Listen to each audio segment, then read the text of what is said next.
Bonjour à tous, je suis Guillaume, chargé de la relation client à Thalys. Et aujourd'hui, je vous emmène dans les locaux du groupe CF à Toulouse, où je vais rencontrer Anitra, qui va nous parler de ses missions et de ses enjeux dans son activité de recrutement. Allez, suivez-moi.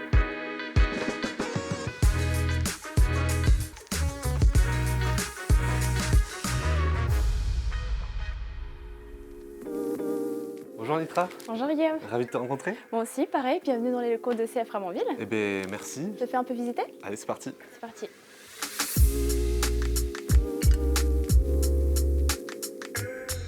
Tout d'abord, merci Anitra de nous recevoir dans ces super locaux. Et surtout, merci de t'être déplacée sur Toulouse puisque tu es basée à Bordeaux. Oui, tout à fait, mais merci à vous. Et puis ça vous permet aussi effectivement de voir nos beaux locaux de Toulouse-Ramonville. Je te propose de t'expliquer comment va se dérouler du coup l'échange. Il va être en 3 grandes parties.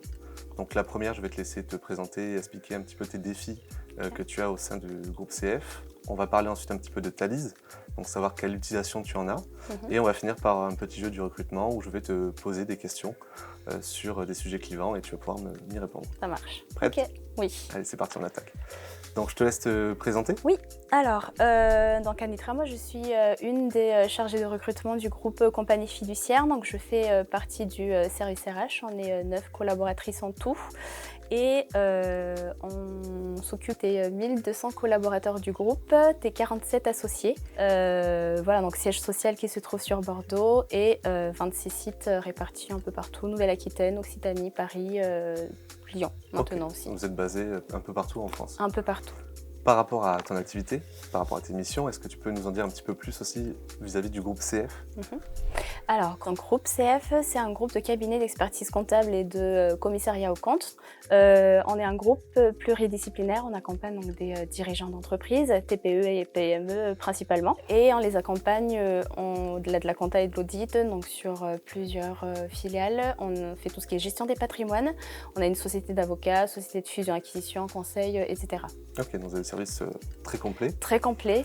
Effectivement, donc nos dirigeants travaillent, enfin nos associés travaillent en interprofessionnalité. D'accord, très bien. Par rapport à ces activités-là, donc quelles sont les spécificités finalement en termes d'RH dans votre activité? Alors en termes RH, nous, en tout cas surtout au service recrutement, donc on est en charge, on est deux, en charge du recrutement pour l'ensemble du groupe, donc bon, principalement sur des profils comptables du coup, mais on a aussi le recrutement de toutes nos filiales et aussi de nos services supports, donc des profils de collaborateurs comptables, d'auditeurs, juristes, développeurs informatiques, marketing, on a de tout. D'accord, donc aussi varié que votre activité finalement. Ça varie et puis ça rend le challenge encore plus intéressant, plus amusant. D'accord. Et en parlant de challenge justement, c'est quoi les défis que vous rencontrez au quotidien par rapport au profil que vous recherchez?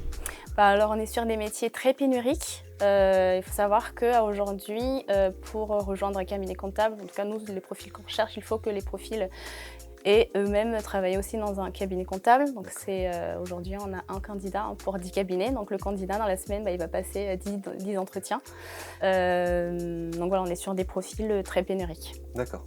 Et donc j'imagine par rapport à ces difficultés que vous rencontrez, c'est peut-être ce qui a motivé la mise en place d'un ATS au sein de votre structure. Oui. Et donc la question que je veux te poser, c'est comment tu as connu Thalys? Alors Thalys, au fait, quand on a pris la décision de mettre en place un ATS, on a benchmarké plusieurs outils. On a regardé sur internet, honnêtement, et on a vu Thalys.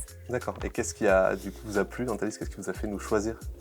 Alors déjà, c'était l'ergonomie. C'était très important pour nous que ça soit intuitif et facile d'utilisation. L'outil prend en charge la volumétrie parce qu'on est quand même sur 350 recrutements à l'année dans le groupe. C'était pouvoir personnaliser tous les items. Finalement, tout est personnalisable. Voilà, et le prix aussi. Ça a pas mal joué dans la balance. Et puis surtout vraiment vous approprier en fait l'outil et pas devoir vous plier certainement à les limites finalement d'une solution. Exactement. Ok, très clair. Et depuis combien de temps aujourd'hui vous utilisez Thalys? Ça va faire 1 an maintenant. Oui, ça fait 1 an déjà. Ok. Ça y est. Là, il me semble que vous travaillez du coup en binôme en termes de recrutement. Comment vous organisez du coup vos recrutements sur Thalys? Alors, comment on organise? Bon, on a chacune effectivement donc du coup nos recrutements déjà. Après, c'est vrai que ce qui est sympa aussi, c'est que qu'elle soit là ou que je ne sois pas là, elle a quand même une visibilité sur mes recrutements à moi. On a chacune nos templates, enfin en tout cas nos modèles de mail, nos workflows D'accord. aussi. Donc, en tout cas, l'organisation dans le service recrutement, c'est comme ça. On a chacune nos recrutements, mais après, voilà, on a accès à tout. Donc il y a un aspect collaboratif du coup, Tout à qui fait. vous permet d'échanger entre vous. Quand les candidatures arrivent finalement, quelles sont les actions que tu mènes dans la lecture finalement de la candidature jusqu'à peut-être la préqualification? Comment tu reçois les candidatures et comment tu les traites? Aujourd'hui, on a peu de CV qui rentrent finalement, D'accord. vu le métier en est. Mais quand on a des bons profils, ça passe directement de nouveaux CV à CV sélectionnés. Donc là, au fait, il y a le mail automatique qu'on a programmé où le candidat a un petit lien pour prendre un rendez-vous. Donc c'est du coup rattaché directement à nos agendas. Et puis voilà, on passe la préqualification en Teams maintenant, donc en visio directement. D'accord. Donc vraiment, vous optimisez en fait Tout à la fait. prise de contact. Donc finalement, vous allez un petit peu améliorer votre expérience candidat. Exactement. Ça aussi, ça a pas mal joué, enfin ça a pesé en tout cas dans notre choix parce que nous, on avait beaucoup de pertes avant parce que entre le moment où on laisse le message vocal au candidat, qu'on se rappelle, qu'on se loupe, etc., c'était très compliqué à gérer. Donc D'accord. là, le fait de pouvoir justement lui envoyer le mail en lui disant que son CV est sélectionné, qu'il peut prendre un rendez-vous qui lui convient, disponible dans notre agenda, c'est beaucoup plus c'est royal. Oui. Ça nous a changé la vie. Oui, puis j'imagine que si c'est des profils pénuriques, vous avez tout intérêt à pas louper le coche quand une personne Exactement. postule chez vous. C'est exactement ça. D'accord, ok, super. Comment Thalys vous permet de prendre des décisions du coup de manière collaborative? Alors, tout simplement au moment de la préqualification du coup qu'on fait avec le candidat, on prend vraiment soin de bien remplir toute la fiche candidat finalement. Donc déjà, on a la partie bloc-notes où on va vraiment noter tous les détails du parcours, etc. Après, on remplit aussi la partie profil sur le nombre d'années d'expérience, le salaire, la disponibilité, tout ça. Donc quand on envoie par la suite le profil au candidat, les managers ou les directeurs de site ont un profil complet avec tous les éléments qu'il leur faut, plus l'évaluation qu'on a mise pour justement lui permettre aussi de confirmer ou pas notre ressenti sur le candidat. D'accord, donc en fait, tu as tout que centralisé sur la fiche. Donc une fois que tu partages, ça permet de prendre des décisions de manière plus rapide. Exactement. Ok, Tout à très fait. clair, super. Tout à l'heure, tu me parlais de la multidiffusion. Donc comment ça t'a fait gagner du temps? Quelles peut-être les plateformes que tu utilises avec Thalys pour mettre en visibilité tes annonces? Alors, comment ça m'a fait gagner du temps? C'est très simple. Je pense que si aujourd'hui on pouvait quantifier ça, c'est facile, allez, un mois dans l'année. Parce qu'avant, comme tout recruteur d'avant ATS, je pense qu'on a tous connu, on allait site par site, job board par job board pour publier les annonces. Aujourd'hui, via Thalys, donc on peut, sur la même page, en plusieurs clics, sélectionner directement les job boards qui nous intéressent. Et donc, qu'est-ce qu'on utilise? On utilise Pôle emploi, la PEC, Indeed, on a aussi l'Amaconta, donc un job board qui est spécialisé dans notre secteur d'activité. Et après, on multidiffuse directement. Il y a aussi le petit, il y en a plusieurs là, il y a Monster, Pack Visibilité, donc ça c'est sympa, merci. Donc voilà, c'est très simple, ça nous fait gagner un temps de... je pense que c'est pas quantifiable, en fait, tout simplement. Et ta deuxième question, c'était? Alors, c'était par rapport au temps que tu as fait gagner, donc finalement c'est bon. C'est beaucoup de temps, effectivement. Beaucoup de temps, donc je pense que ça c'est clair pour tout le monde. Et donc ça c'était par rapport à la multidiffusion, mais comme tu me dis, qui dit pénurie, dit j'imagine sourcing. Oui.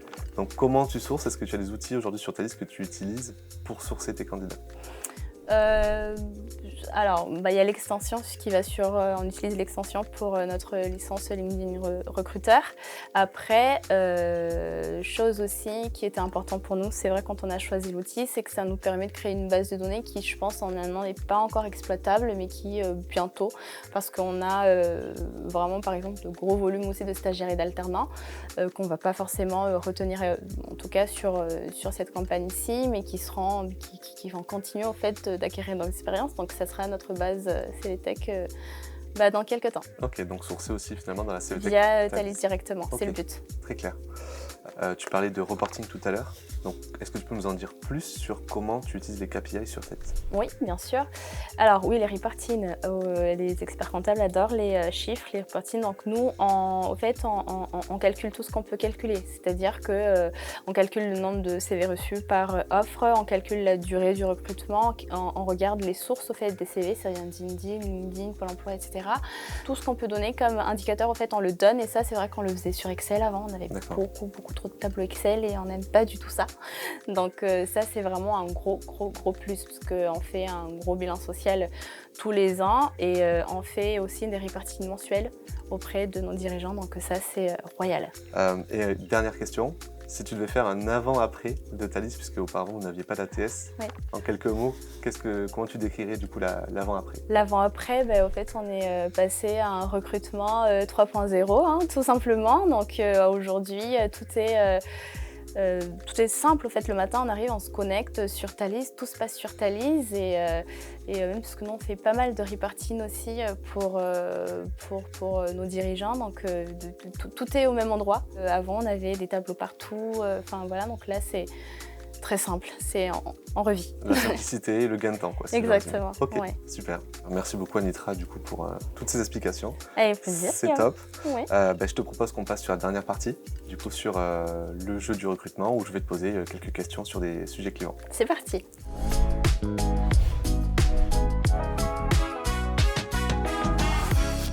Anitra, c'est parti pour le jeu. Le principe est simple.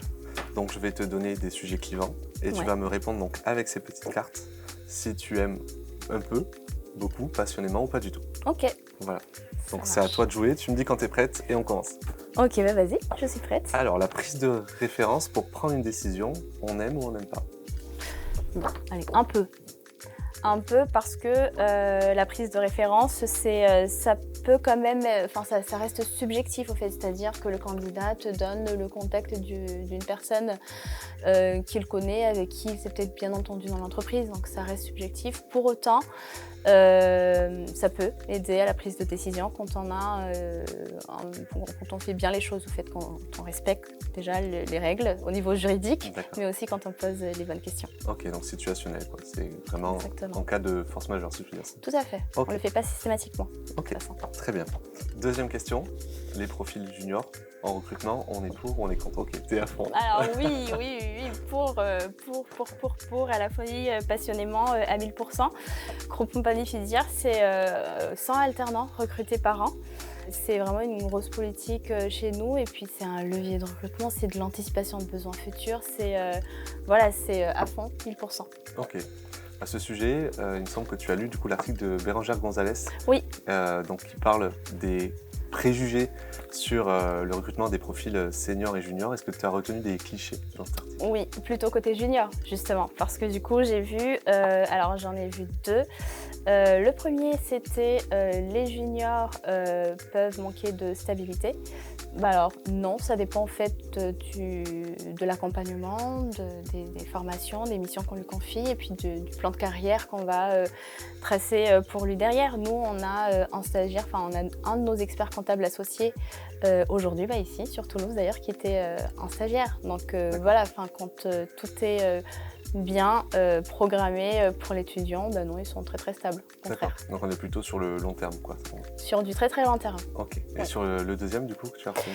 Le deuxième, c'était ça peut présenter un risque, c'est ça, pour l'entreprise? Oui, tout à fait, c'est ça. Non, parce qu'un collaborateur junior, même si ce n'est pas dans le cadre d'une alternance ou d'un stage, c'est un collaborateur qui arrive quand même déjà avec un certain bagage de compétences, un regard neuf, une personne qui arrive qui est super motivée pour apprendre de nouvelles méthodes, de nouveaux process. Donc non, encore une fois, tout est question d'onboarding, d'accompagnement. Très clair, Voilà. super. Pour clôturer, dernière question. La lettre de motivation, on est pour ou pas du tout? Pas du tout. Pas du tout. Service recrutement chez Groupe Compagnie Fiduciaire, on ne lit pas les lettres de motivation. Par contre, on demande des mails de retour post-entretien parce qu'au moment de l'entretien, on donne quand même beaucoup plus d'informations sur l'entreprise, l'organisation, les missions.